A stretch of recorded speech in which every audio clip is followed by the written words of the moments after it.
वागी साध्यः सुमनसा सर्वार्थानामुपक्रमे यं नत्वा कृतिकृत्याशु स्तं नमामि गजाननम्। ध्येयं सदा परिभवग्नमभीष्टदोहम् तीर्थास्पदं शिवविरञ्चिनुतं शरण्यं। भृत्यार्तिहं प्रणतिपालभवाब्धिपूतं वन्दे महापुरुष ते चरणारविन्दम्।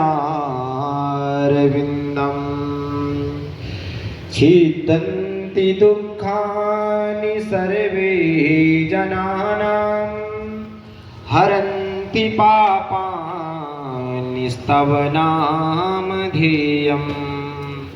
सदा वसन्तं हृदयारविन्दे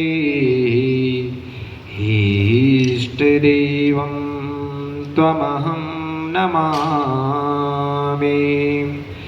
इष्टदेवं त्वमहं नमामि।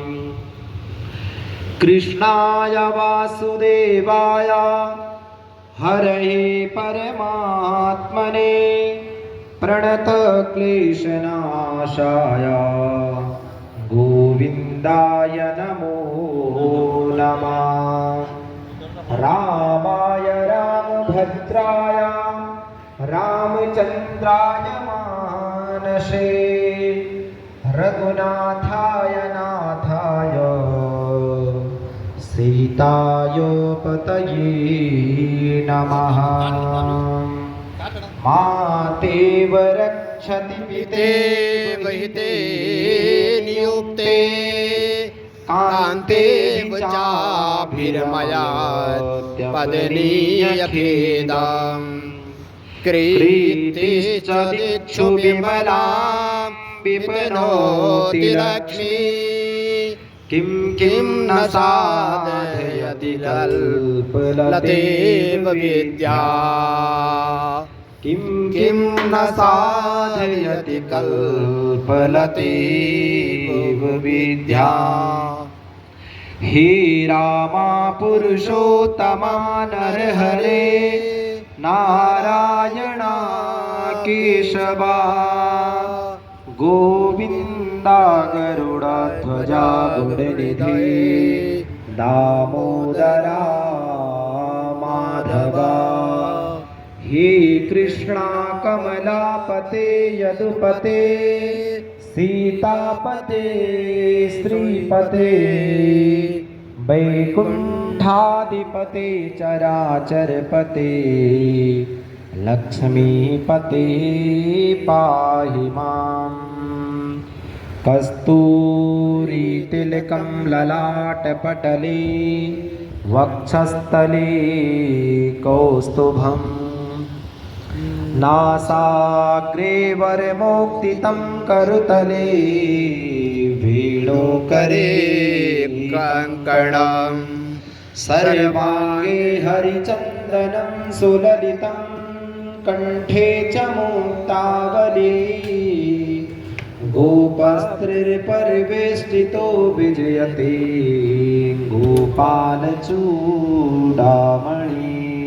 हमारे पुण्य कर्म अगर हम पुण्य और पाप का किसी तराजू में तोलन करें और हमारे पुण्य कर्म अत्याधिक हो जाए अर्थात हमारा पुण्य का जो पलड़ा है वो भारी पड़ जाए तब जाकर के ऐसा अवसर हमें प्राप्त होता है।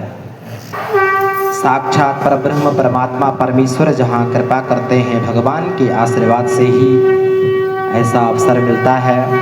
यहाँ पर अनेक विद्वान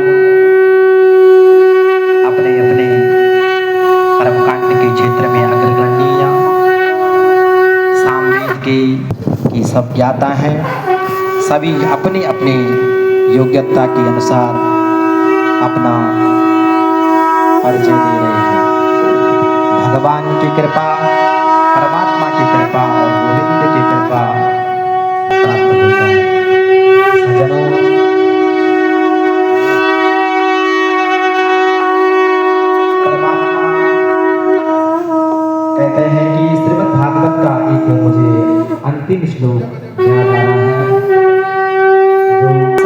पाप प्रणाशनम प्रणामोदक समनस्तम तम नमामि हरि परम। भगवान का नाम, परमात्मा का नाम जो एक बार भी अपने मुखार बिंद से उस परब्रह्म परमात्मा का नाम लेता है, चाहे राम कहो, कृष्ण कहो, गोविंद कहो, गोपाल कहो, किसी एक नाम का जो को स्मरण कर लेता है, उसी समय हमारे समस्त पाप का क्षय हो जाता है। ऐसे परमात्मा के नाम की शक्ति है। भगवान के नाम की कहते हैं राम से बड़ा राम का नाम। भगवान के नाम की महिमा का अनेक कोटि मुखार बिंद भी अगर कोई उसका वर्णन करे तो वो भी नहीं कर सकता है। इसलिए सदैव ऐसा करना चाहिए, भगवान के नाम में हमारी प्रीति होनी चाहिए। और कलयुग में श्री रामचरितमानस में बाबा गोस्वामी तुलसीदास लिखते हैं कि कलयुग केवल नाम आधारा, कलयुग केवल नाम आधारा, सुमरे सुमरे नर उतरहि पारा। कलयुग में केवल भगवान का नाम, जो कलयुग केवल नाम आधारा, सुमिर सुमिर नर उतर ही पारा, केवल सुमिरन करने से पार हो जाता है। बोल श्री रामचंद्र भगवान की जय।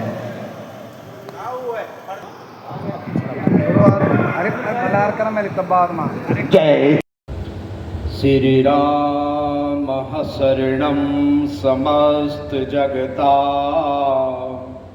रामं विना का गति, रामेण प्रतिहन्यते कलिमलं, रामाय कारे नमः। रामात्रिशति काल भीम भुजगो, रामस्य सर्वे वशे, रामे भक्तिर्खण्डिता भवतु मे, रामात्ममेव श्रिया।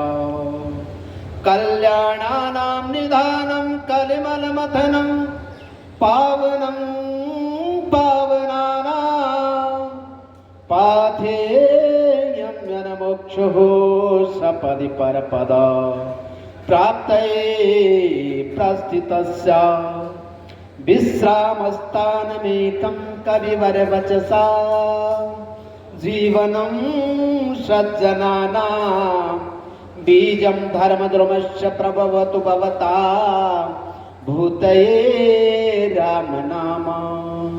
नागाय नागरूपाय नागरूपाय विष्णवे, शैव्याय रक्षाय देवाय, नागराजाय वयं नुमः। कान्तास्ति पुरुषोत्तमं फणिपति, संयासनं वाहनं, वेदात्मा विहगेश्वरो यज्ञिका, माया जगन्मोहिनी, ब्रह्मेशादिसुराब्दजा सदयिता, सदवत्सदा श्रीगणा, श्रीरेतेव च नामते भगवते, बोर्मं कथं तावयम्। अभी पूर्व में जो है आचार्य लोकेंद्र जी सत्संग कर रहे थे और उन्होंने दृष्टांत दिया कि सत्संग जो है अत्यंत ही पुण्यवर्धक है और सत्संग से जीवन का जो है उद्धार होता है। इसके लिए जो है रामचरितमानस के सुंदर कांड में जो है वर्णन आता है। तात स्वर्ग अपवर्ग सुख, धरई तुला एक अंग, तोल न ताही सकल मिली, जो सुख लभ सत्संग। जो है सत्संग जो है अत्यंत ही बलशाली है। कौन कह रहा ये बात? ये बात लंकनी नाम की राक्षसी कह रही है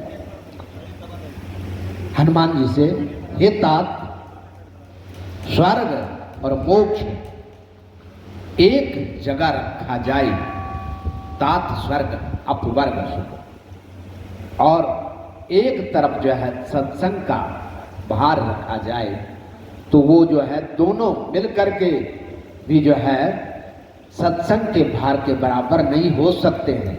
वो सत्संग कितना हो? लव मात्र का।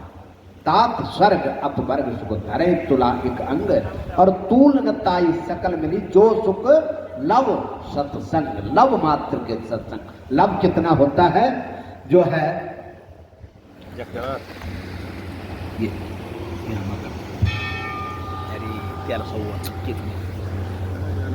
लव सत्संग, वो दोनों मिलकर के जो है सत्संग के बराबर नहीं हो सकते हैं। लव किसको कहते हैं? बात चल रही थी लव पे। निमिष के तीसरे भाग को जो है लव कहते हैं। जितने समय में पलक झपक जाए उसके तीसरे भाग को लव कहते हैं। उतना भी जो अगर सत्संग हो तो उसकी बराबरी नहीं कर सकते हैं स्वर्ग और मोक्ष। स्वर्ग का तो सबको पता है कि स्वर्ग जो है इंद्र के राज्य को कहते हैं, लेकिन मोक्ष क्या है? अपवर्ग क्या है? पतन फलासा बंद भई मृत्यु जहां पर नाय, पाफा बाबा मारहित सो अपवर्ग कहाय। जहां पतन न हो, पा वर्ग मतलब पतन न हो, जहां से गिरना न हो, फलासा इच्छाएं जहां पूर्ण हो जाए, बंधन, भाई का बंधन, पत्नी का बंधन, रिश्तेदार का बंधन, किसी भी संबंधी का बंधन जहां न रहे, सभी बंधन जहां से छूट जाए, वो है मोक्ष।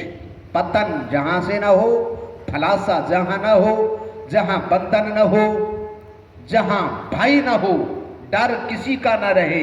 कौन किसको मारता? ये आत्मा जो है अजर अमर है, नित्य है, शाश्वत है। नयनम चित्तंत सत्ताणी नयनम दहति पावका न चैनम कलंदयंत्यापु नानुशोषति मारुतः। जब ये ज्ञान हो जाए तो वहां समझो कि मोक्ष मिलने वाला है।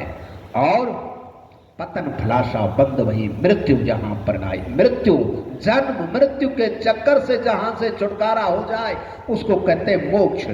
ये मोक्ष होता है और ये 4 प्रकार का होता है। मुक्ति जो है सायुज्य मुक्ति, सानिकट्य मुक्ति, सस्वरूप मुक्ति और सलोक्य मुक्ति। सायुज्य मुक्ति का मतलब है कि जो है भगवान के आभूषण बन जाना, भगवान के श्रृंगार बन जाना, और सानिकट्य भगवान के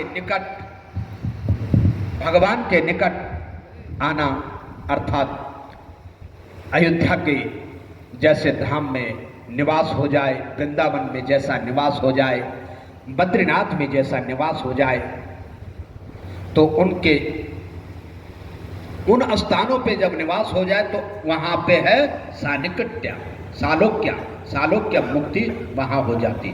भगवान के निकट, भगवान के सानिध्य में रहना, ये सानिकट्य मुक्ति है। और सस्वरूप मुक्ति जो है, जैसे जटायु बन गए थे, जटायु भगवान का रूप धारण किए थे, उसको सस्वरूप मुक्ति कहते हैं। और मुक्ति कब मिलती है? जब ज्ञान हो जाए। ज्ञान के बिना मुक्ति मिलनी असंभव है, क्योंकि कहा अभी है गोस्वामी तुलसीदास जी ने दोहावली में,